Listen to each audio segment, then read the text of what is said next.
मात्र हा शब्द आणि डॉक्टर गुरु हा खूप जवळजवळचा संबंध आहे।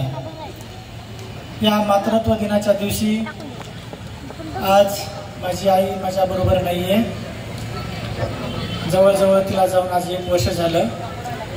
माझ्या सुरुवातीपासूनच्या काळामध्ये म्हणजे 2008 पासूनच्या काळामध्ये जसं हॉस्पिटलचं उद्घाटन झालं तेव्हापासून आई बरोबरच होती। तिच्या जे प्रेमाची थाप माझ्या पाठीवर पडायची ती माझ्या बरोबर होती। पण आता नियतीला मान्य नसता हा शेवटचा कार्यक्रम होता म्हणत आहे जवळजवळ आता शेवटचंच हे आहे विस्तार आहे, पण त्या कार्यक्रमाला ती आज आपल्याबरोबर नाही। तरी मी तिला माझ्या मनापासून भावपूर्ण श्रद्धांजली वाहतो। जरी ती माझ्या बरोबर नसली तरी तिचं प्रेम, तिची शिकवण, तिचे संस्कार आजही मी घेऊन माझ्या जीवनभर घेऊन माझ्या ती शिदोरी बरोबर घेऊन मी तिला क्षणोक्षणी आठवत आहे।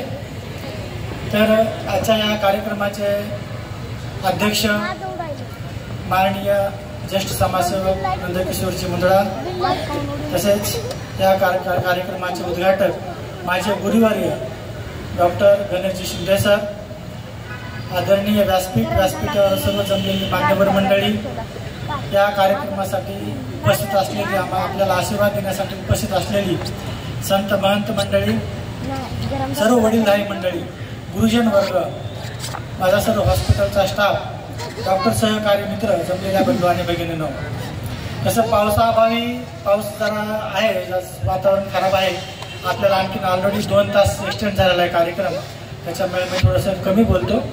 थोडक्यात सांगतो म्हणजे आता शॉर्टमध्ये सांगायचं म्हटलं तर आपलं हॉस्पिटलचं उद्घाटन सुरुवात 2008 रोजी झाली होती। हे करत असताना अंबेजोगाई शहरामध्ये बऱ्याच सगळं ऑपरेशन होत होते, पण काही गोष्टी होत नव्हत्या अंबेजोगाई शहरामध्ये, कारण त्या थोड्याशा सायंटिफिकली बेसिकच्या असतात आणि महागड्याही असतात।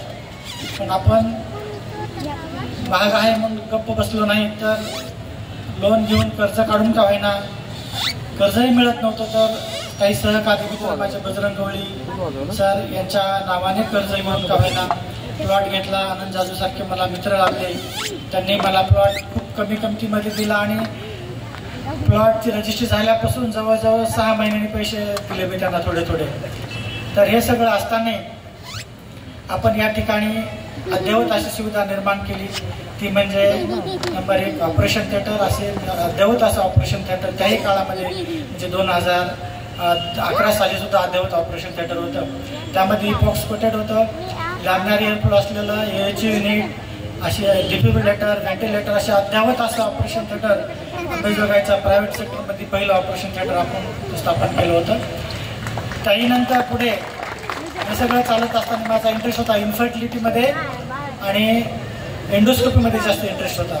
यामध्येही मी काय केलं की आता अंबेजोगाईसारख्या ठिकाणी IVF लेवल 2चं टाकणं म्हणजे खूप अवघड होतं। माझ्या आधी लेवल 1चं होतं, लेवल 1वर मी IUI वगैरे करायचो, त्यामध्ये अनेक जोडप्यांना अपत्यप्राप्ती झाली, पण काही पुढे मी म्हटलं की आपण लेवल 2चं करूयात। लेवल 2चं IVF करणं म्हणजे थोडंसं अवघड असतं, लेवल 2ची ट्रीटमेंट देणं म्हणजे त्यासाठी तज्ज्ञ लोक लागतात, तज्ज्ञ लोकांची टीम लागते, नॉलेज लागतं, बऱ्याच गोष्टी दुसऱ्या देशातून, जर्मनीतून, काही US आपण इम्पोर्ट करतो।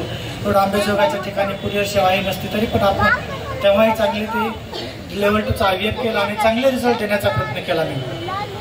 चांगले म्हणजे किती चांगले तर इंटरनॅशनल लेवलला IVFचे रिझल्ट 30 ते 40% असतात। गुगलवर कुठेही शोधा कोणत्या देशाची किती रिझल्ट येते। आता तुमचा माझ्यावर भरोसा बसणार नाही की एवढा चांगला आपण रिझल्ट दिला या ठिकाणी। आपण आता मी 5-6 दिवसापूर्वी जवळजवळ 7 वर्षाचं ॲव्हरेज काढलं। कालच आपल्या IVF सेंटरला 7 वर्ष पूर्ण झाले, त्याचं ॲव्हरेज काढलं असताना आपल्या सेंटरचा IVFचा सक्सेस रेट जवळजवळ 73% आणि टेक होम बेबी रेट म्हणजे बाळाची घरी घेऊन गेली असा सक्सेस रेट 65% आहे, म्हणजे पण कमी नाही। तर असं कोणत्या डॉक्टरला मी म्हटलं गायनेकोलॉजिस्टला किंवा असं, तर ते म्हणतील असं कुठं असतं काय असं म्हणतील, पण ठीक आहे काय हरकत नाही, आपल्याला कोणाला सांगायचं नाही, आपलं काम करायचं, आपल्या लोकांना चांगले रिझल्ट द्यायचा। तर बऱ्याच मला गायनेकोलॉजिस्टने विचारलं की तुमचा रिझल्ट एवढा कसं काय चांगला। मी त्यांना म्हटलं की बाबा माझे सगळे पेशंट हे गरीब आहेत, शहरामध्ये राहणारे आहेत, वाडी तोंडावर राहणारे पेशंट आहेत, खूप गरीब पेशंट आहेत, ऊस तोडणारे पेशंट आहेत। ते कसं तरी सोनं विकून, जमीन विकून, काहीतरी करून बाळच पाहिजे आताचा पोटी काहीतरी करून ते IVF एकदाच करू शकतात, डबल करू शकत नाही, कारण त्याची ते कंडिशन तेवढी नसते तेवढी.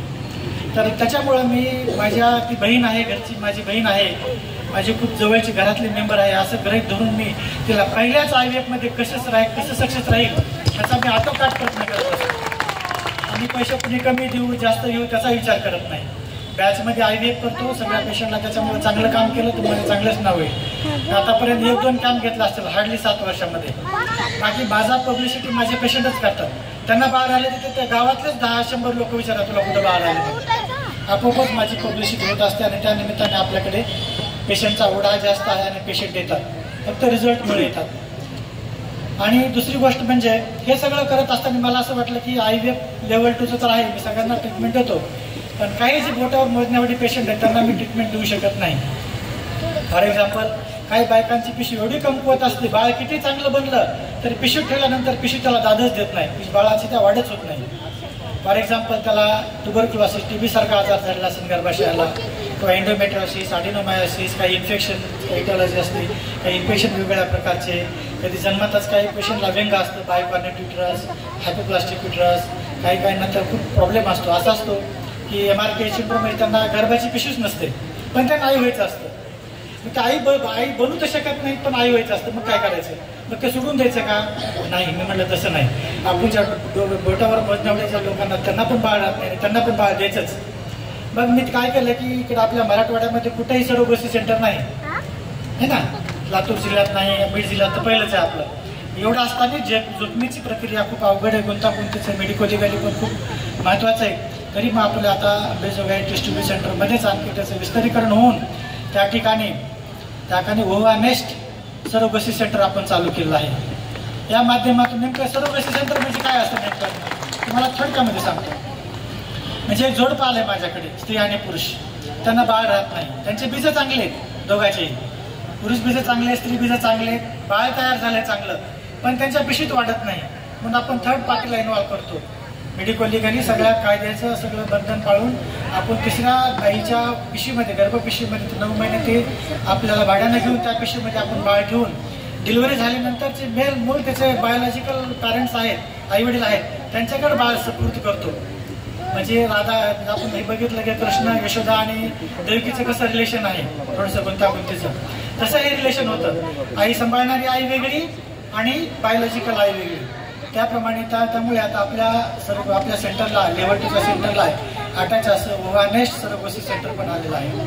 दुसरी सगळ्यात महत्त्वाची गोष्ट म्हणजे आपल्याकडे गर्भांकुर बँकेचं पण ही केली, स्थापना केली. गर्भांकुर बँकेमध्ये काय आहे तर एखाद्या समजा स्त्रीला स्त्री बीज चांगले, पुरुष बीज चांगले, पण काहीला कसं असतंय एखाद्या ओव्हरीला कॅन्सर होतो आणि नाईलाजाने तिची ओव्हरी काढून टाकावं लागते. कॅन्सर झाल्यानंतर आपण ठेवू शकत नाही. मग ओव्हरी तिची काढून जर टाकल्यानंतर आई होईल का? ती नाही होणार. मग आपण काय केलं की ती जे ओव्हरी कॅन्सर आहे तिला ओव्हरी पण आहे, बीज तयार करायचे, बीज बाहेर काढायचे आणि आपल्या बँकेमध्ये ती स्टोअर करायची. आपण तशा प्रकारचे बीज, पुरुष बीज असो, स्त्री बीज असो किंवा त्यांचे बाळ असो, आपण ते काय करू शकतो आपल्या बँकेमध्ये ठेवू शकतो. किती दिवस? 10 वर्षापर्यंत आपण ते बीज तसेच ठेवू शकतो. जेव्हा तिची कंडिशन चांगली होईल, शारीरिक म्हणा किंवा दुसऱ्या आपण सरोगसीच्या माध्यमातून म्हणा, तिला 100% बायोलॉजिकल आई आणि वडील मिळण्याचा तिला मान मिळतो, तिला त्या स्वतःचं बाळ स्वतः होतं. त्याच्यामुळे आपण गर्भांकुर गॅमेट बँकिंगची पण स्थापना केली आहे. आता लेवल 1 IVF असू, लेवल 2 IVF असू, सरोगसी असू किंवा गॅमेट बँकिंग असू, मी जास्त बोलणार नाही, तुम्हाला शॉर्टमध्ये सांगतो. मला 1 तास बोलायची इच्छा होती पण ते पावसामुळे सगळं आपला खूप वेळ वाया गेला ऑलरेडी. शॉर्ट सांगतो, शॉर्ट शेवटचं. तर पुढे चालून आणखी काय झालं की बायका नॉर्मल डिलिव्हरी होतात किंवा काहीतरी होऊन जातं, तिचं आरोग्य फक्त बाळ राहिलं म्हणजे संपत नाहीत महिलांचं आरोग्य. डिलिव्हरी झालंय सही म्हणून तरी बरेच प्रॉब्लेम असतात. जसं की समजा यशव्याय होतं, यशव्याय म्हणजे खोकलं शिकलं की कपड्यामध्ये बायकांची लगी होते. नॉर्मल डिलिव्हरी झाल्यामुळे सुद्धा प्रोलॅप्सचे प्रॉब्लेम होतात, जसे की सिस्टोसिल असेल, रेक्टोसिल असेल, इंट्रोसिल असेल किंवा प्रोसिडेशियापर्यंत पिशवी खाली बाहेर येण्याचे प्रॉब्लेम असतील. अशा जवळजवळ 20 प्रकारच्या वेगवेगळ्या प्रकारच्या आजार आहेत बायकामध्ये.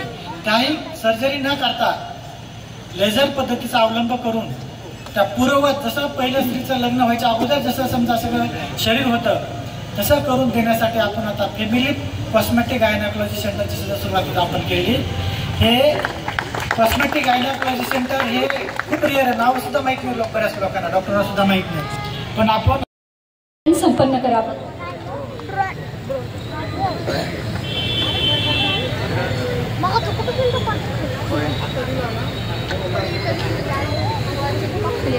माननीय डॉक्टर प्रल्हाद दादा, माननीय डॉक्टर सौ रेखा वहिनी यांनाही विनंती, त्यांनी दीप प्रज्वलनासाठी प्रस्थान करायचंय.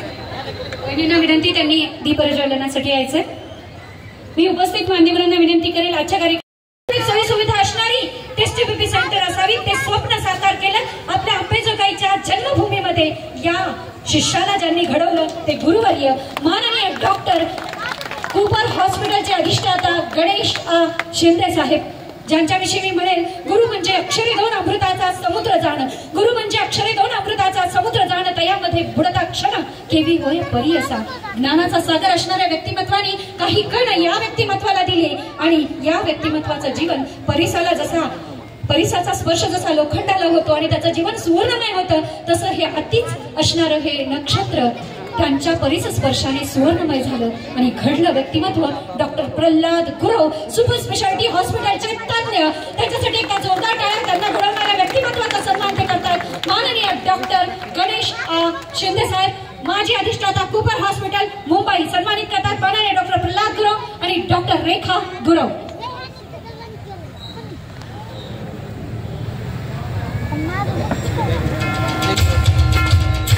सन्मान गुरुवर्यांचा शिष्य सन्मानित करत आहेत. खरं तर गुरु परमात्मा परेशू असं ज्याच्याविषयी म्हटलं जातं, परमात्म्याचं रूप गुरुच्या रूपी असतं. म्हणूनच संत कबीरदास म्हणतात, गुरु गोविंद दोनों खडे काके लागू पाय, गुरु गोविंद दोनों खडे काके लागू पाय, गुरु को मैं जाऊ बलिहारी जो गोविंद नो मिलाय. म्हणजे गोविंद परमेश्वराला मिळवणारा गुरु असतो, त्या गुरुचा सन्मान शिष्यांच्या हस्ते संपन्न होतो. टाळ्यांचा कडकडाट व्हायला हवा. वरून राजाने पाऊस मागवलाय, टाळ्यांना आपल्या चार्ज लागत नाही.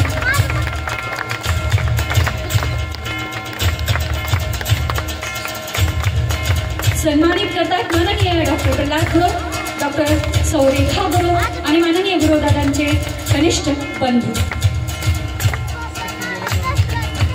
यानंतर सन्मान अशा व्यक्ती